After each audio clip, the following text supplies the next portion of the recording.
Okay, hold on a second. So welcome to another program in the Mirowitz Center's continuing series, Fighting Bigotry and Hatred. Just wanted to say, in recognition of Black History Month, we are highlighting President Harry S. Truman's groundbreaking decision and landmark executive order to integrate the U.S. military in 1948.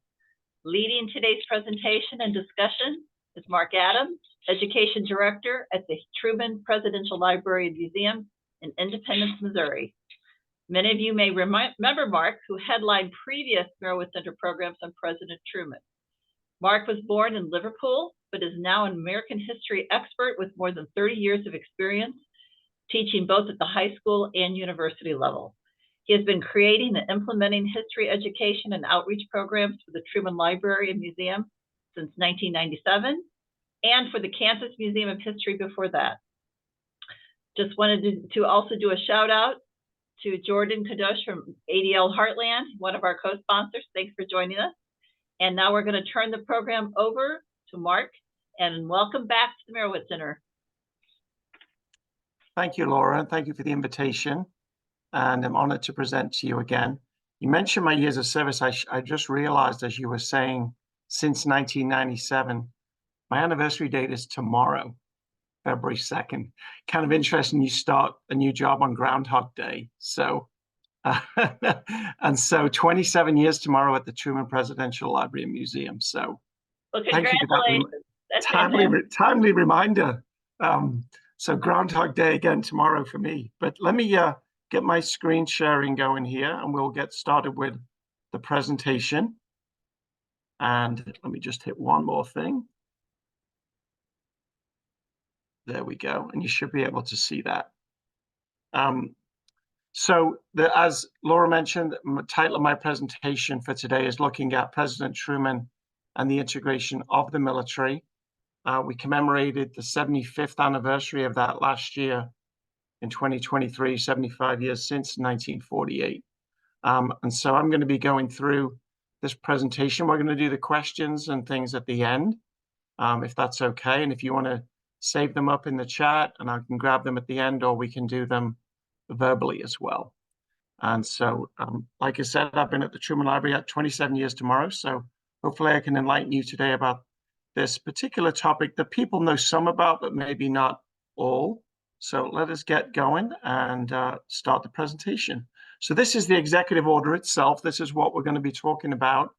I like to introduce that at the beginning to kind of see where we're headed with the presentation. What this executive order did is it established a committee looking at equality of treatment and opportunity in the armed services, and it committed the government to integrating what was up until that point a segregated military. We won't talk as much about, but another executive order that happened at the same time, same day, in July of 1948, was Executive Order 9980. And that integrated the federal workforce. So one of the things we might say in passing as we look at these is what powers Truman has as president to make these things happen. Of course, he can go to Congress and try and get legislation through, but we'll talk about why that's difficult in 1948. But as the chief executive and kind of head of the federal government, he's able to integrate the federal workforce through executive order. And as the commander-in-chief, he's able to integrate through executive order. There are some limitations on that. We might get into a little bit of that with the Q&A. But this is what he does in the summer of 1948, integrates the military, or at least tells the military they need to integrate. It doesn't happen right away. We'll talk about that too. So this is kind of our end goal for our presentation today. So how do we get there? So we're going to go back and look, first of all, at Truman's own background.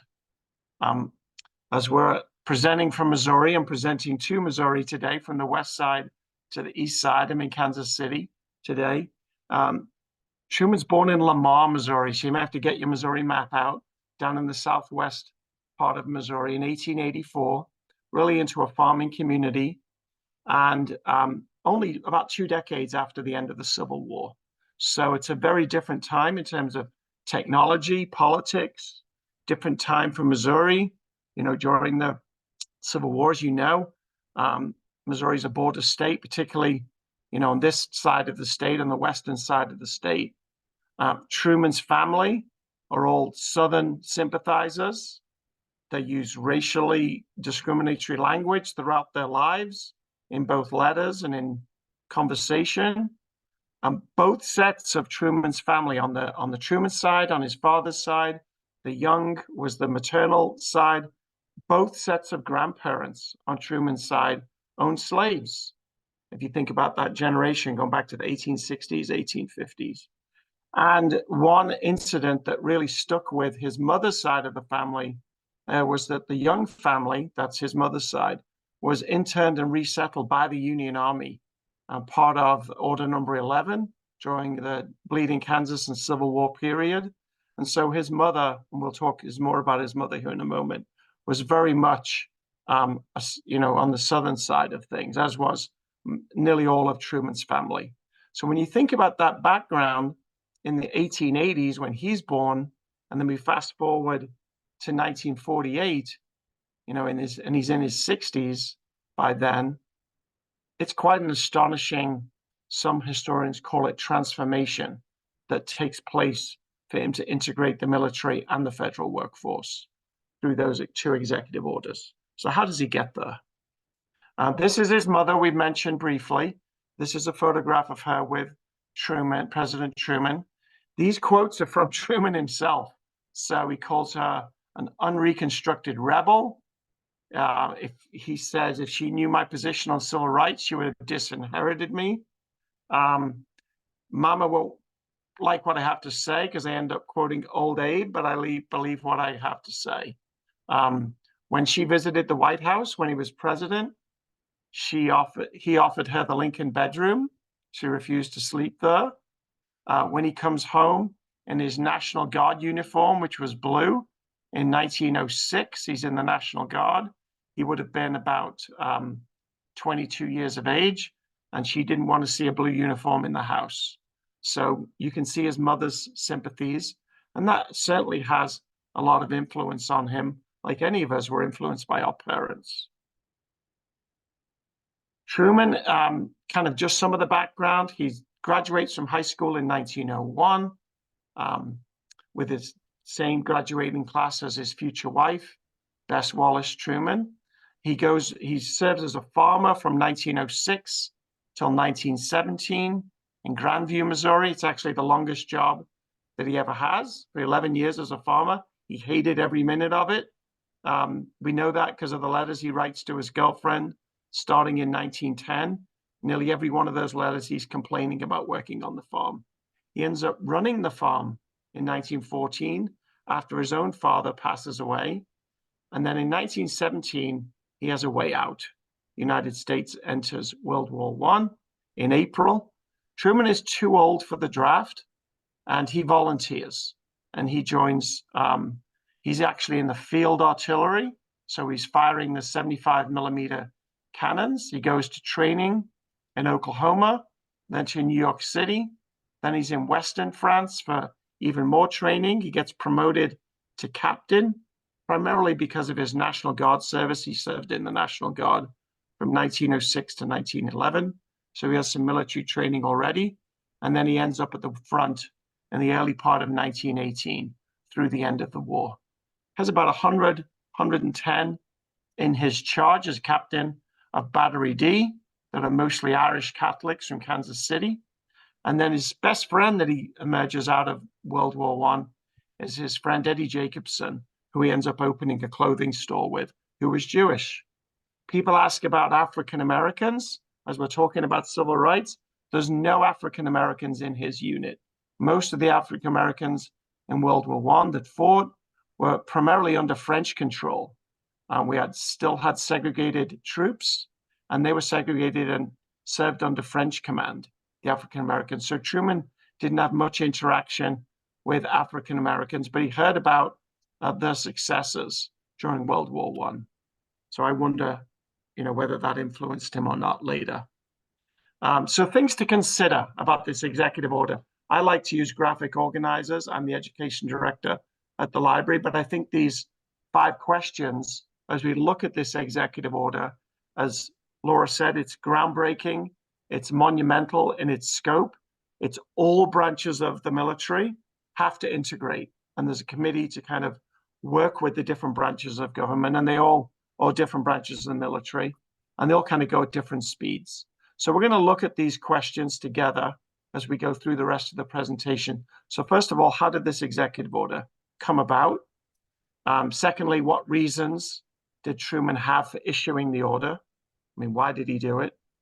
As a reminder, for the context, 1948 was a presidential election year, just like we are now in 2024. Usually when a president is making those decisions, an election year can really maybe sway what they want to do.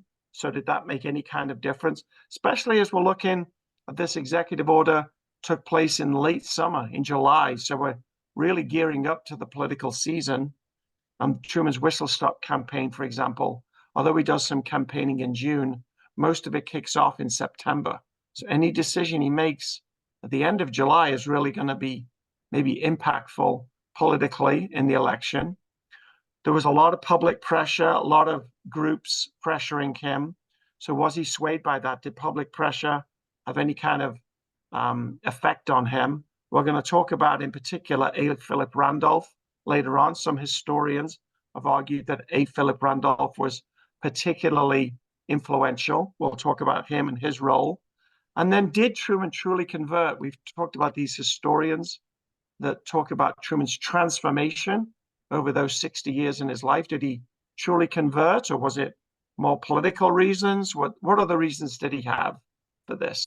So those are some of the issues we're going to delve into, kind of Truman's motives, Truman's reasons for issuing this executive order. And why didn't he just use legislation? Why didn't he go through Congress? So we'll look at all of those issues. So what is this issue based on? Another way of looking at that is he do it on principle, circumstances demanded it. And we can look at this for any presidential decision, right? But we're going to be looking at morality. We're looking at mistreatment of African Americans after World War II. Was it politics, advice from his aides, pressure even from other countries? That one usually surprises people. People don't necessarily think of this domestic issue. But if you think about the time period, 1948, we're in the time where the Cold War has begun. In the month prior to the executive order, in June of 1948, Stalin has blockaded Berlin. So the Cold War is underway. The Berlin airlift has started. So is there pressure from other countries? And then public pressure, we've mentioned a little bit already. So what is this decision based on? Like most of these things, the answer is going to be down to you, what you think. I can tell you what I think. But really what we try to do at the Truman Library is kind of present the evidence, suggest some reading materials, look at different historians' writings, and then maybe you get to decide. And I've got a couple of quotes from some leading figures at the end that are some are more praiseworthy, some are more negative about Truman's role here. So it's an interesting topic to look at because it is in the time of the Cold War. It is in the time of a presidential election. It's hard to ignore those factors. So other countries may have had some impact too, and we're looking at that. So at that time, if we look back to kind of Truman's Senate career, for those who don't know, Truman was a senator for about 10 years. He's elected the senator from Missouri in 1934. And then he goes through to 1944, and then he runs for vice president in the 1944 election with FDR, and they're inaugurated in January of 1945. 3 months later, Truman becomes president after FDR's death in April of 1945. But as a senator for those 10 years, it's his second longest job, 1 year shy of his time as a farmer. It's one of his favorite jobs. He loves being a senator, but his background in civil rights is quite strong. He comes in, he's a supporter of the New Deal. He votes to fund the Fair Employment Practices Committee. He votes in favor of anti-poll tax legislation, and he votes for anti-lynching legislation. And the speeches he makes are pro civil rights for the most part. He makes quite a famous speech in Sedalia. There's some disagreement about historians about where that took place, because he gives two speeches that day, what we call the Brotherhood of Man speech. And I'll share a quote from that here in a little bit. But his time as a senator, often when we vote for people, we look at their past legislation, their voting record. So 10 years as a senator, we see this pretty good track record in terms of civil rights legislation. He supports some African-American hospitals being built in Kansas City. So locally, he's involved in some of those projects as well. So that seems, he's coming from the right place. Again, different historians are going to say different things about that. Here's the quote on the left, which is this Brotherhood of Man speech that he gives in Sedalia, where he talks about, and these are contrasting quotes by the same man, by Truman, at different times in his career. The one on the right is kind of pro-civil rights, and the one on the one on the left is pro-civil rights. The one on the right in the black box, my contrast in background colors to show this difference, you'll see a different attitude. So often it depends who he's talking to, what his audience is, whether it's a private letter, whether it's a public speech, his opinions or his reflections can change. And it gets a little bit confusing, because what is his real thoughts? So the one on the left, I believe in the brotherhood of man, not merely the brotherhood of white men, but the brotherhood of all men before the law. And then he talks about how African Americans have been preyed on by all types of exploiters. And you can see the list of people there. He says, but surely as free men, they are entitled to something better than this. So he's really advocating for more equality. On the other hand, or maybe it's the same opinion and it's just shades within it, this first 3 lines is pretty informative. What we want is political equality and economic equality, regardless of race, creed, or color. So he wants equality. That seems great on the surface. But then he makes a distinction in terms of social equality. So when it comes to social matters, a man has the right to pick his associates. He doesn't have to go to parties if he doesn't approve them. He doesn't have to have people at his house that he doesn't want in the place. So that's a tough one to wrestle with. So he's talking about a political equality, economic equality, but I think you can draw a good inference there. He doesn't necessarily believe in social equality. Historians have gone back to some of his writings. In our archives at the Truman Library, we have more than 1,300 letters that he wrote to Bess. All of those are digitized and online. And in 1911, for example, he uses the N-word in a letter to Bess Wallace while before they don't get married till 1919. So this is in 1911. And so those things are not uncommon in his letters. So we have to give it some careful thought. Does that change by the 1940s?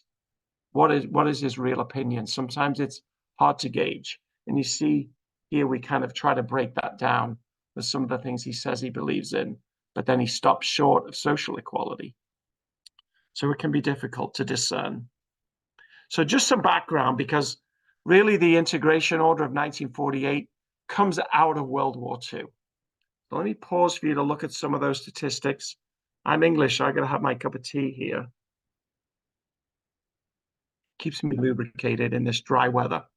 So looking at some of these statistics, and you can see them. 10% of the total population in the 1940s African American. During World War II, the Army had become the nation's largest minority employer, and there were about almost 1,880,000 African American veterans that fought both in Europe and in the Pacific Theater. And then on the last point there, of the 2.5 million African Americans who registered for the draft through the end of 1945, more than 1 million were inducted into the armed forces. So a huge amount of African American veterans who served in all branches of the military were coming home after the war. It takes a long time for some of them to get home, but that's the context. Now, I want you to think for one moment, what was the United States fighting for? They're fighting against Nazi Germany, right? And against the Japanese Empire. Nazi Germany was practicing racial practices. We have the Holocaust. We have concentration camps. We have the Aryan race policies, the Nuremberg laws. Think about what not just the African American soldiers, but what all of the African American, all of the military was fighting for. This idea of freedom and against racist policies of Adolf Hitler. World War II, the American troops were still segregated.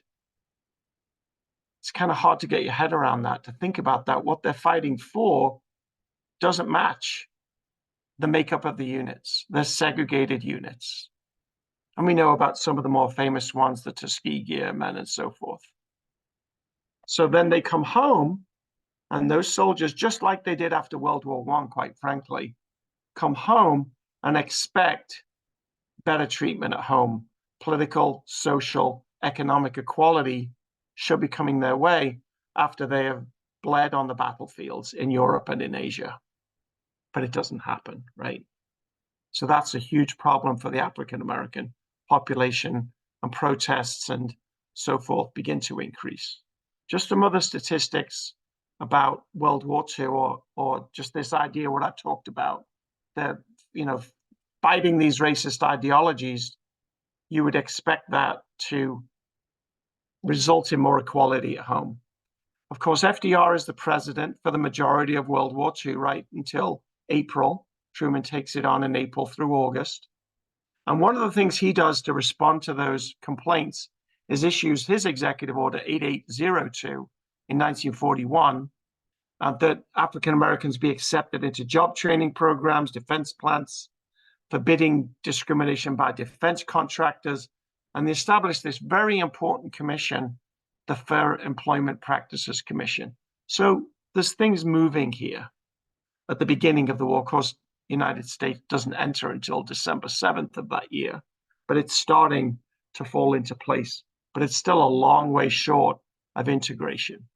And then you can see a very healthy looking Truman and a not so healthy FDR there, meeting what this photograph was while Truman was vice president. And then we get to the end of the war in, of course, August of 1945. By 1947, the military had only commissioned a few African American officers, so very few promotions. And the Army, in fact, enforced a 10% ceiling for African American personnel, and they were often placed in subservient roles, deckhands, cooks in the Navy. However, they did surveys of the military, and 80% believed African American soldiers had performed very well. 69% said if they were given the same training and experience, they could perform just as well as white infantrymen. So the soldiers on the ground saw the achievements that they had made. I kind of find this photograph rather poignant, capturing the Nazi flag, but then they're still in segregated units. So what sparks some of this initial action? Historians would, argue and debate about various incidents. This particular one has been really covered by a number of historians recently. And it really is, we've got some quotes that I'll show you from Truman in a moment. This is Isaac Woodard photograph here. He comes home in uniform. He's in uniform in South Carolina, and he's on the back of a bus, and he asks if the bus can stop for him to take a restroom break. Bus driver refuses. When he does get off the bus, the local authorities are called, and he is beaten and blinded with the billy clubs. And Truman gets to hear about this incident. The South Carolina authorities are all acquitted. Nobody was found guilty, even though he was blinded for life. But the NAACP take up his cause, and it gets to the information about this particular beating gets to Truman's desk. Later on in 1946, a mob in Monroe, Georgia, gets 4 African Americans, 2 husbands and 2 wives, from the vehicle, tied them to a tree and gunned them down. And those veterans were in uniform. One of the wives was 7 months pregnant. These are just the tip of the iceberg. There's so many of these incidents.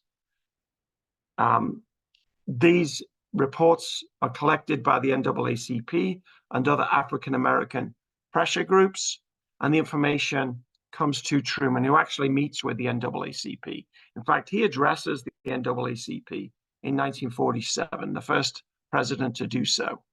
So these come to his desk, and when we talk about some of the reasons for the executive order, I would argue this idea of morality and the treatment of the African American veterans is one that really hits home for Truman.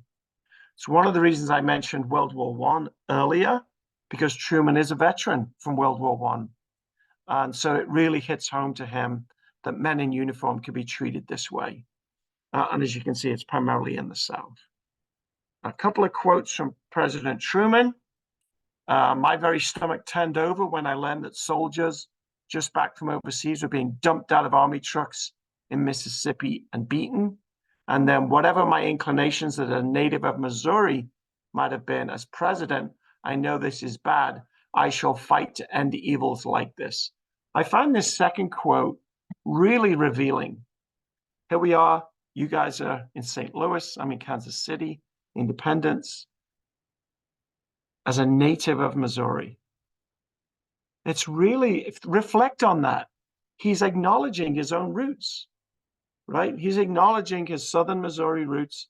His families had migrated from Kentucky on the trails, settled. His grandparents owned slaves. He's kind of recognizing his own background. We don't even need to point it out. But he says, as president, I know this is bad. I shall fight to end evils like that. So it's kind of a fascinating insight. But I've also got the excuse to show one of my favorite portraits of Truman. I think that's just very, very kind of really captures Truman's spirit there. So one of the things he does in 1946, and remember this is the winter, so it's about a year and a half before the executive order. He issues an executive order to establish a committee on civil rights to look at what's happening. These incidents are happening. What can we do to strengthen and protect the civil rights of the American people? Takes them about a year, and people refer to this committee, their report, as kind of a landmark report, because it really goes in great detail, makes a lot of recommendations, and African Americans are included within the committee. And they come up with a report called To Secure These Rights. And it gives recommendations of some of the things that Truman could do. And one of those, of course, is to integrate the military, to integrate the federal service. They look into what can a president do outside of legislation. I mentioned already, I jumped ahead on my slides, that he did address the NAACP in 1947 in June. He's the first president to do so. And this quote is the one that's used the most. And I'll go to that last line. When I say all Americans, I mean all Americans. So he addresses the group. Eleanor Roosevelt is there on the stage with him. He talks about this deep conviction. We've reached a turning point.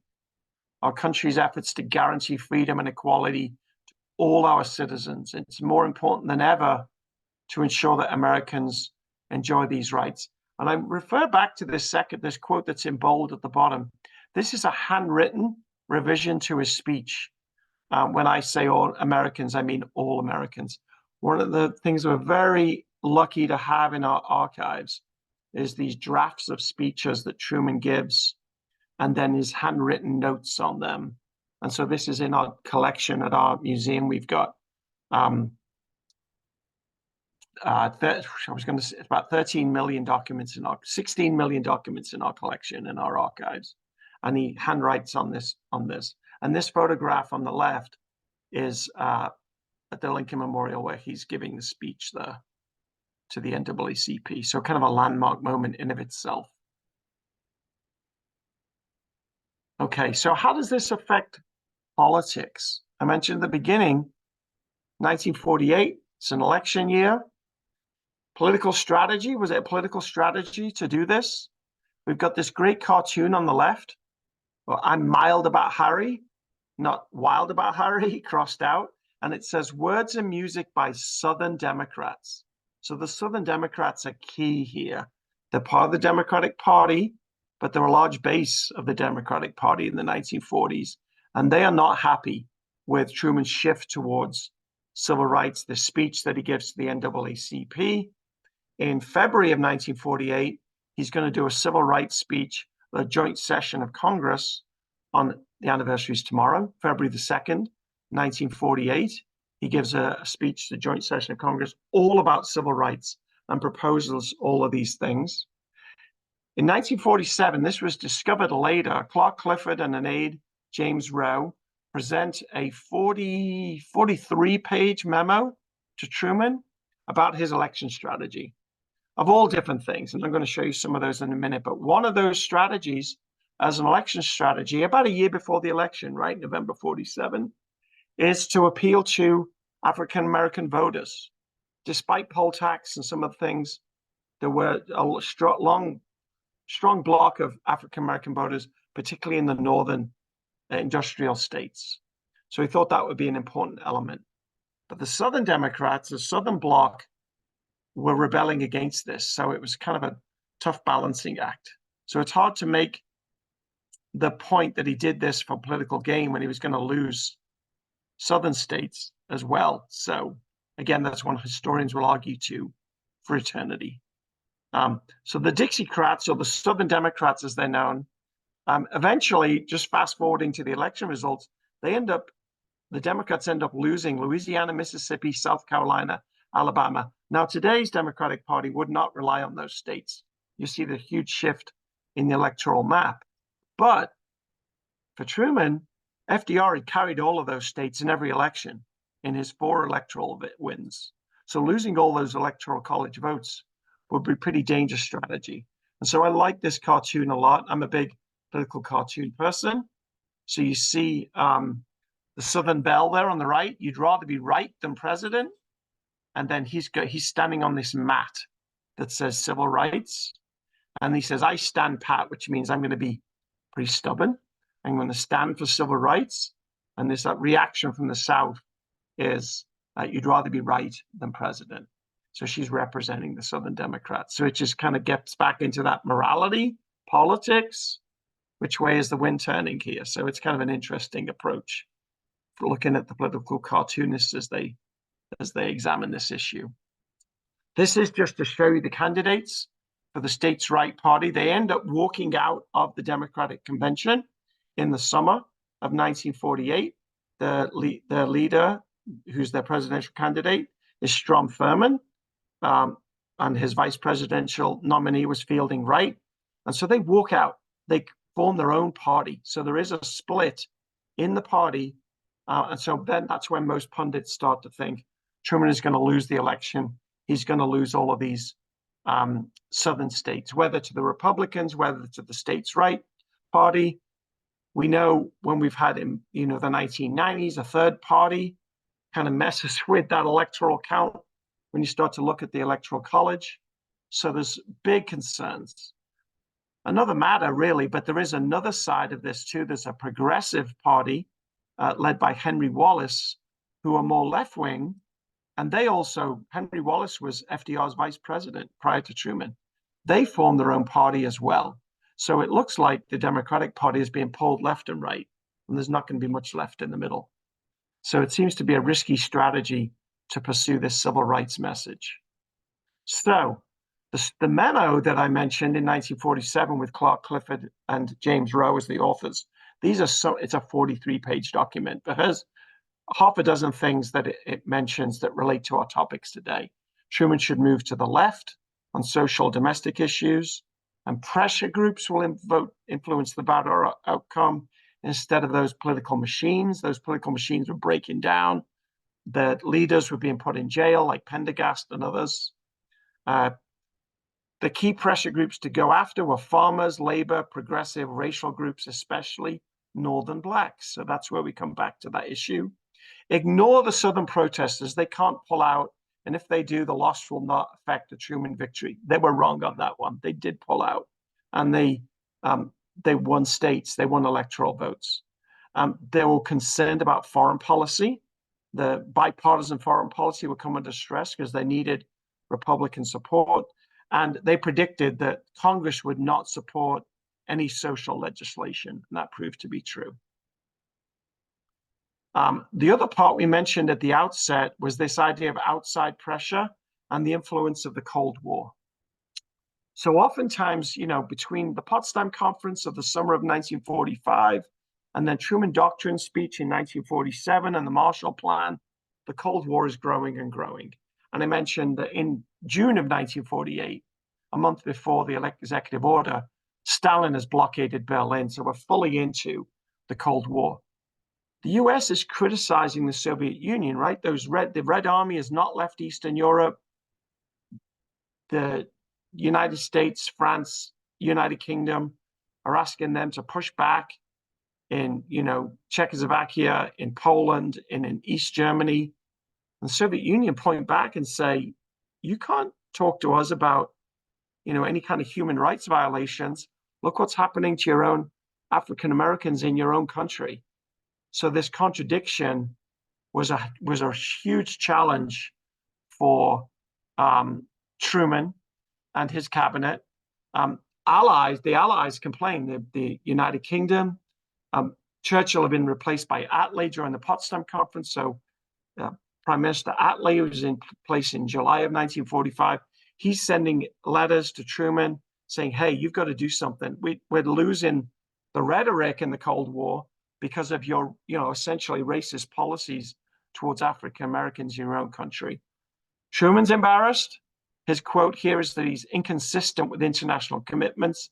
And this really telling line, we could not endorse a color line at home and still expect to influence Asian and African peoples. So it's a real dilemma and a lot of criticism from the French, from the British in particular, about this kind of inconsistency in the Cold War. Here's just we mentioned A. Philip Randolph on the outset. I'm not sure how many of you know who that is, so I just wanted to give some background there. He was in kind of representing this committee against Jim Crow in military service and training. He's the one person that's really pushing for integration of the military. He testifies that African Americans will refuse to serve in the military with a Cold War bubbling up, and you've got, a million people will no longer serve. That's a big problem. He says the new draft law does not forbid, if they doesn't forbid segregation, there's going to be a protest. They're not going to do it. They formed this League for Nonviolent Civil Disobedience against military segregation. That's 1 month to the day prior to the executive order. So a lot of historians point to the formation of this League of Nonviolent Disobedience against segregation. And then Randolph himself in person meets at the White House, informs Truman that unless President Truman issues an executive order ending segregation, African American youth would resist the draft law. Another point on this, he's talking about executive order. He knows that after Truman's speech to Congress in February of 1948, February 2nd, the reaction from Congress to that speech is pretty negative. And they are not going, any kind of legislation they try to pass is shut down. Part of the problem Truman has in 1946, the House and the Senate both went Republican. So Truman's got a minority Congress. Now in 48 election, when he wins the presidential election, he wins both houses back. But in the summer of 1948, he's facing a minority in both the House and the Senate. So any form of legislation, particularly on civil rights, because the Southern Democrats won't vote for it as well, are doomed for failure. So he's forced to look at executive orders through his limits of presidential power. And then public pressure itself, I'll try and wrap things up here so we can get questions in about 7 minutes. There's letters coming from both sides of the issue. Truman's opinion is well known. After the speech to Congress, joint session in February, it's out there. It's public record what he wants to do. Children are sending the letters. this continuing violence against veterans, letter campaigns, African-American groups are rallying. It kind of reminds me a little bit about the issue with Israel, which Truman's recognition of Israel is in the spring of 1948. It's an incredibly busy year. Again, these letter writing campaigns on both sides of the issue. So he's bombarded with that. I would say in this particular case, there's more in favor of advocating for civil rights than not, but it's still very strong on both sides. And obviously, Truman's already made up his mind after his joint session address to Congress. And then, so what does why an executive order? Well, we've mentioned the fact that legislative efforts were going to be blocked and Republicans were in charge. Secure these rights, that commission that issued that report in 1947 proposed lots of different things: anti-lynching, anti-poll tax laws, permanent fair employment practice commission, strengthening the civil rights division. So they proposed a lot of different things. Any kind of legislation was blocked, though. So he decides to turn to executive order. And so, as I said, July 26th, he signs this executive order to integrate the military, and he signs also to end discrimination in the federal government, so all federal workers across the whole country, which of course is one of the largest employees in the country. Now, thinking about that, just briefly, I mentioned Brown v. Board at the beginning and Jackie Robinson. Jackie Robinson integrates baseball in 1947, so that's the year before. But the Brown v. Board isn't through Supreme Court until 1954. But that court case starts in 1948. It takes 6 years to get to the Supreme Court. So those court cases around integration of the schools start in 1948. So it's important to recognize that they're looking at social equality through schools and so forth that early. And of course, when we mentioned baseball. So let's kind of evaluate, to wrap things up, how effective was this? Talking about that Congress speech, 82% opposed his civil rights proposal. That's kind of an astonishing number. Even in our split world today, when we see different polls and things, the country is usually 51-49 on almost every issue, right? 82%. This is an election year. So for a historian to argue that he did this for political gain, that's a head scratcher, because you're proposing something that 4 out of 5 people are disagreeing with. It was the first such message to Congress, so it was a landmark message in that sense. And it also asked Congress to outlaw the poll tax, which didn't happen yet. The Secure These Rights report that came out of the president's committee did lay the foundation for future civil rights legislation from like LBJ and others. And it laid out the statistics for poll tax, housing, education, lynching, so that information was there for people to wrestle with. The executive order. So it's important to realize that this executive order does not integrate the military overnight. I was mentioning to Laura before the program started, we had a big symposium in Washington, D.C. last July to commemorate the 75th anniversary of this executive order. And a lot of military members were there, and a lot of the African-American military members there said they would not be the position they were in as, 5-star generals and some of these things if it wasn't for Truman's integration. But it took a long time. And it really took the Korean War. The Korean War which starts in 1950, that accelerated the integration. And so by the end of the Korean War, you have all branches of the military at about 99%, and it's about 100% by the time of the Vietnam War. But the Army in particular was very slow to do that. And then they had this committee on equality of treatment, and they were badgering each head of the Army, head of the Navy, and so on. They were badgering them to work faster, work faster. The federal workforce integration went a lot quicker and a lot smoother. And he did appoint some Supreme Justices. Some of those were involved in paving the way for the Brown case that I mentioned. And Hastie was appointed to the Third Court of Appeals, and he was the first African-American judge in American history. Law enforcement, big downer or negative is that the Department of Justice's civil rights section only had 6 attorneys. They relied on the FBI to take care of these issues. Across the whole country, the FBI had only agents. I'd love to know what the statistics are today. I need to look that up.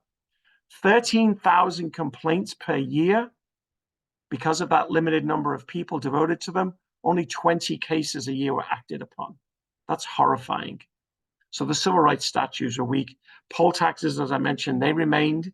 In Mississippi and South Carolina had voter turnout below 50%. So it's not until LBJ that some of those things voted. And then the most astonishing statistic for me, in the 1946 midterms and the Mississippi election, 0.001% African Americans voted because of the voting restrictions that they faced. I've got 1 minute. So I've got 2 quotes to finish up by 2 contrasting opinions. Great friend of mine, a Truman scholar who's written a book called Eyes Off the Prize on Truman and civil rights, and she's more critical of President Truman. Carol Anderson actually was a professor at University of Missouri in Columbia before she took the position at Emory University. She's often featured on CNN and other places.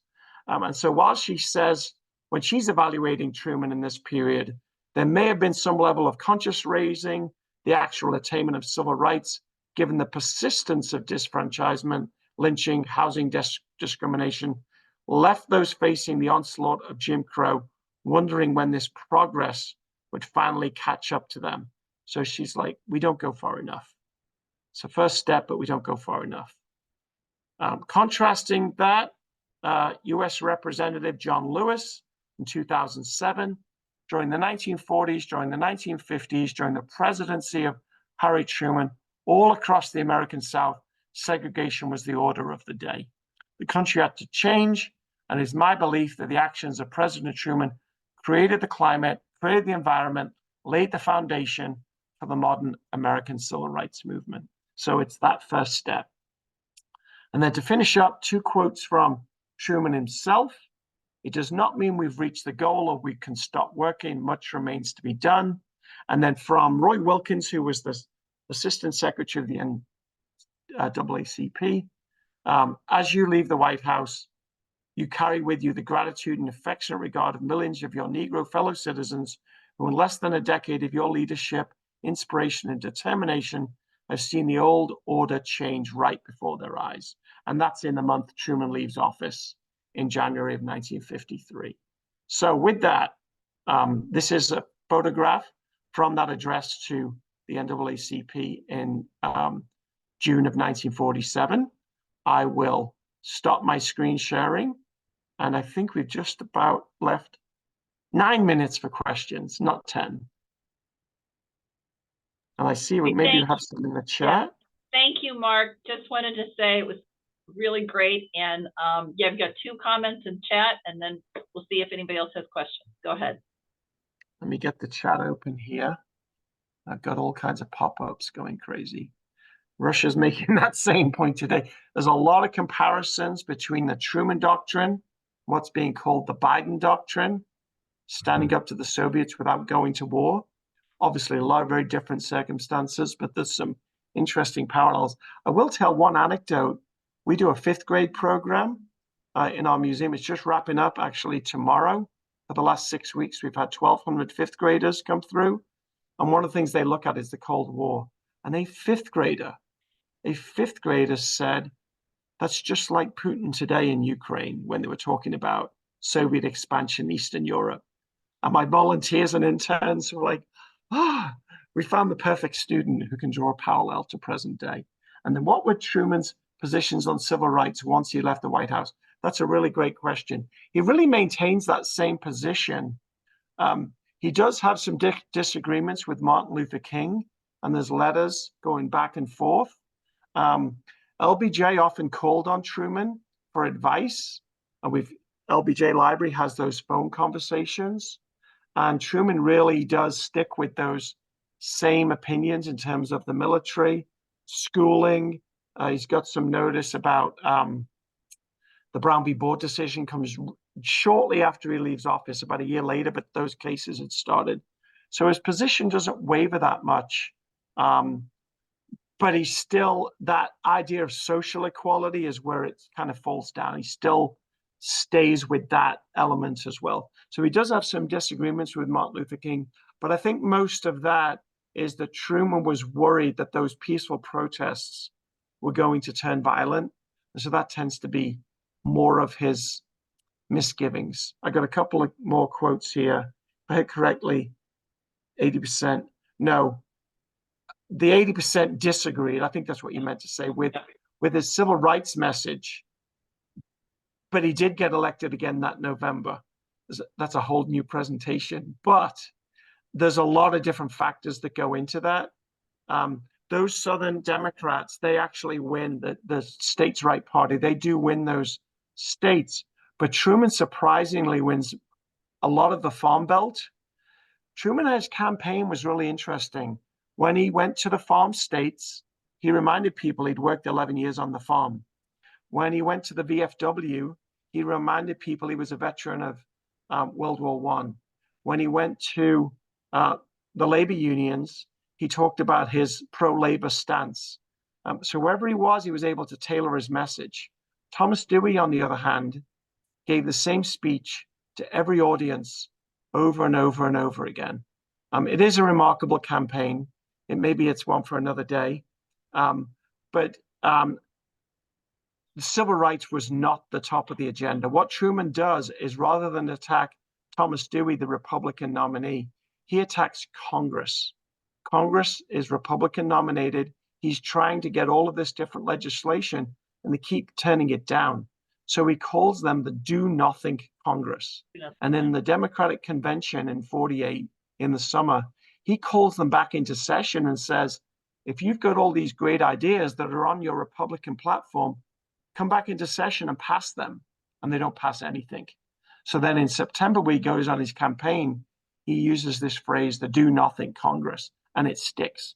And he runs his election campaign against Congress rather than Dewey, who was a very well-respected governor of New York, and it works. And he ends up returning to the White House after that election. We have some other comments today, so I don't want to miss those. Similarities today, thank you so much. Good, no question. Racism was alive, and it is. You mentioned that Marine Corps. Hey, Mark, go ahead and read the whole comment. Sorry, yeah, not everybody can see that. I apologize. Racism was alive and well in the Marine Corps in the mid-1960s, as well as anti-Semitism. The KKK was very active. I mentioned this symposium I went to last July in Washington. And although I, consider myself the Truman expert, we had scholars and military members talk about African-American soldiers' treatment from the Revolutionary War, Civil War, Spanish-American War, World War I, Vietnam War, Korean War, all the way through to Persian Gulf, and talked about racism within the military despite integration. And so you're right, that does happen, and I heard that firsthand.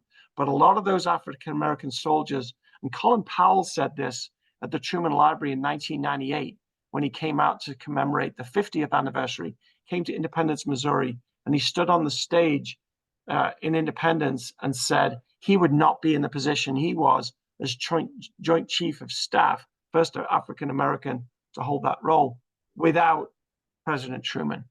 Some of you may know Admiral Howard. She's in charge of the renaming of the civil defense and military units that are named after Southern sympathizers. She's the head of that commission. Retired four-star admiral in the Navy, highest female African-American Navy history. She was at the symposium last July. All of these presentations are available on YouTube, by the way. And she talked about the legacy of Truman, and she would not be in her position as a female African-American if it was not for Truman. The other piece of legislation that was passed in 1948 was the Women's Service Integration Act, which allowed women their first foothold into the military in the same year. What percentage of African-American vote the Truman win in 1948? Off the top of my head, I don't know that. I will look that up and I will get that to Laura and she can send that out.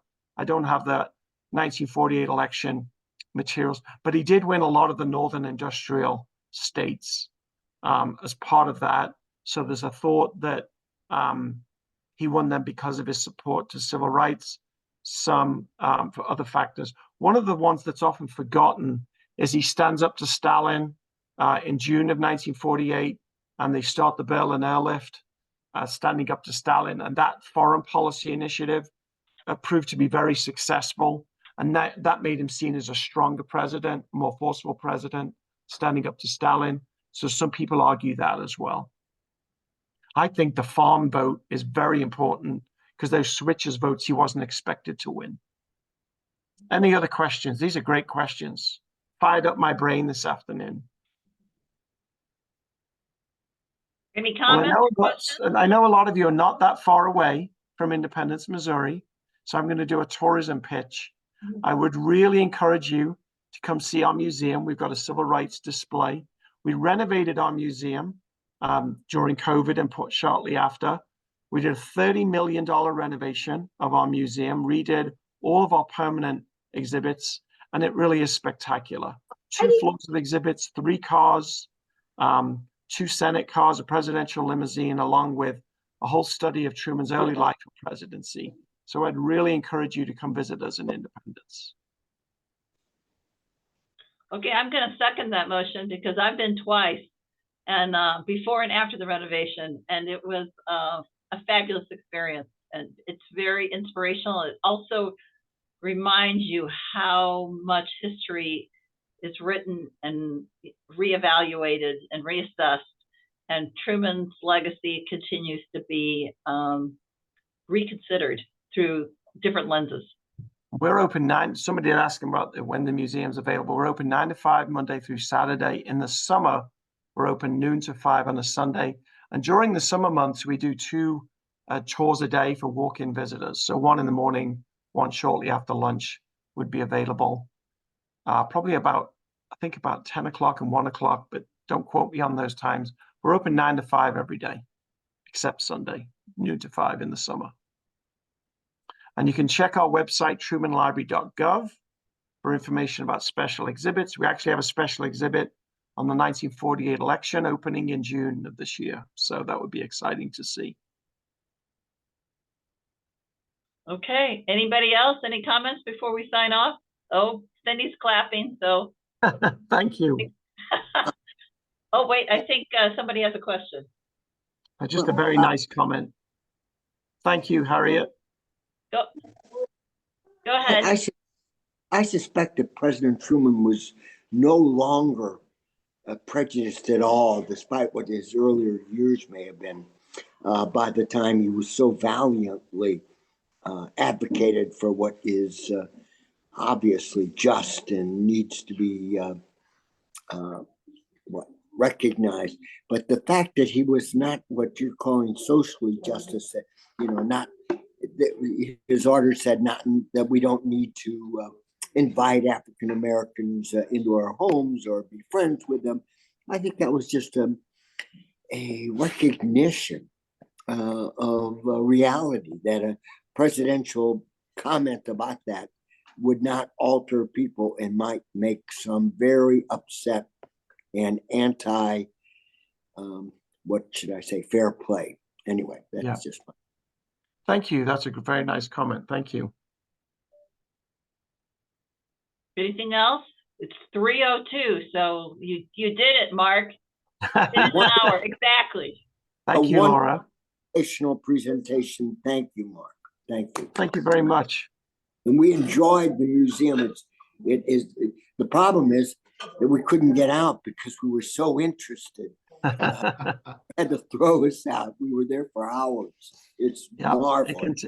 It can take a while to go through, so arrive early. We did. And then, while you're in Kansas City, World War I Museum, Negro Leagues Baseball Museum, Nelson Atkins Museum, you can make a whole weekend of it for sure. A lifetime. Yeah, I went to the Negro League Baseball Museum the same weekend I went to the Truman Museum, and seeing both of those together and the timelines and how they overlap, it's just Right. an astounding history lesson. Absolutely. So thank you everyone for joining us. And Mark, again, wonderful presentation. Maybe we'll have you back and explain that amazing election year. Absolutely. Thank you. Okay. Thank you, Mark. Bye-bye, everyone. Cheerio.